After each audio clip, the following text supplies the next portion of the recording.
G'day, g'day. So the other day, I was pulling out a whole bunch of agapanthus.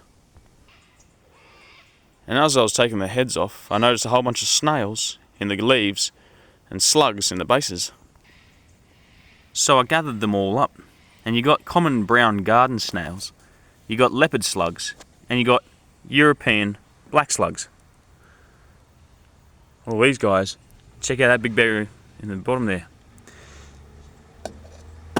Now I've been purging those out for the last 3 days on a diet of lettuce and parsley. And today, we're making escargot.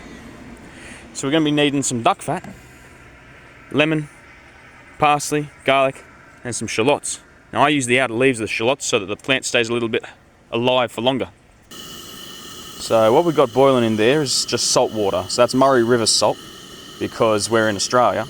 And rather than importing something from frickin' overseas and huge food miles, we're supporting local. Also, because it's local, it's got the correct mix of minerals that we need for our local environment.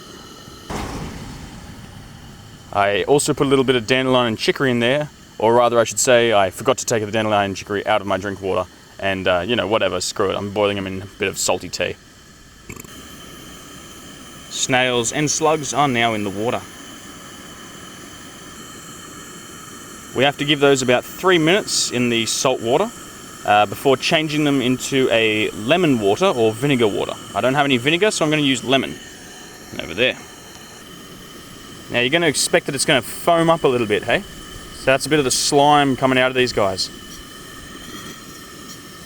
The brown there is again just the dandelion and chicory. I probably should have used fresher water, but I mean it was only like a half a teaspoon in like a litre. Anyway, foamy, foamy, foam, foam.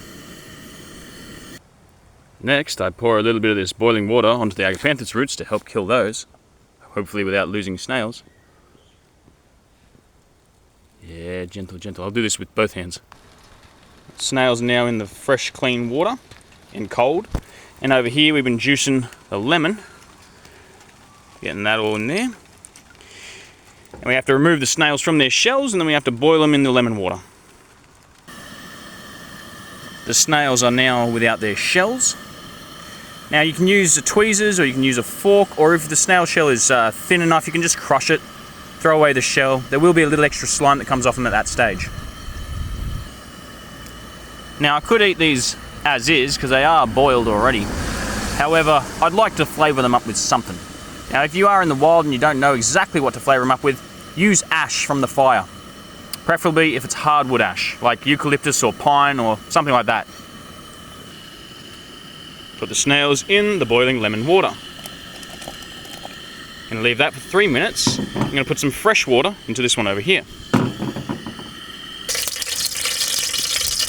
The duck fat is now sizzling. The garlic is now in. Nice and minced there, spreading it out a bit.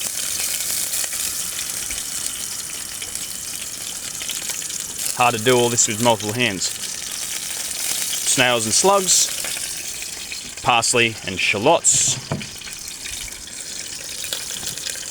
Gonna have to turn off the camera again for this one. Parsley and shallots. A little bit of a stir. And now the pièce de résistance. And I know I haven't done this in a perfect order, Gordon Ramsay. I know. You do it so much better, buddy. You're going to have to come down to Australia and cook for me, aren't you, Gordy? Or as I like to call you, Gordy Locks. Now, I'm going to let that do its thing. I'm going to keep that sizzling and stirring for a bit. And I'm going to need both hands, and we'll come back to this when it's done.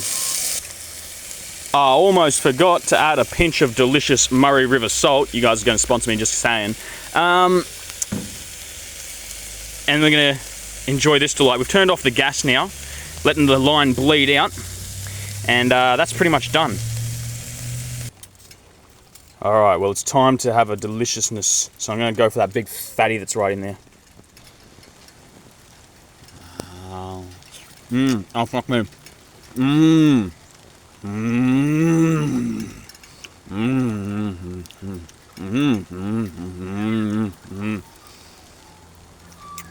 That's delicious. Gonna have to get me a friggin' snail out there too.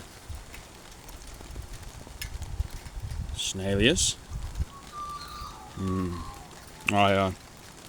Shit, yeah. That's gourmet. Alright, well that's enough from me. You guys take care of yourselves.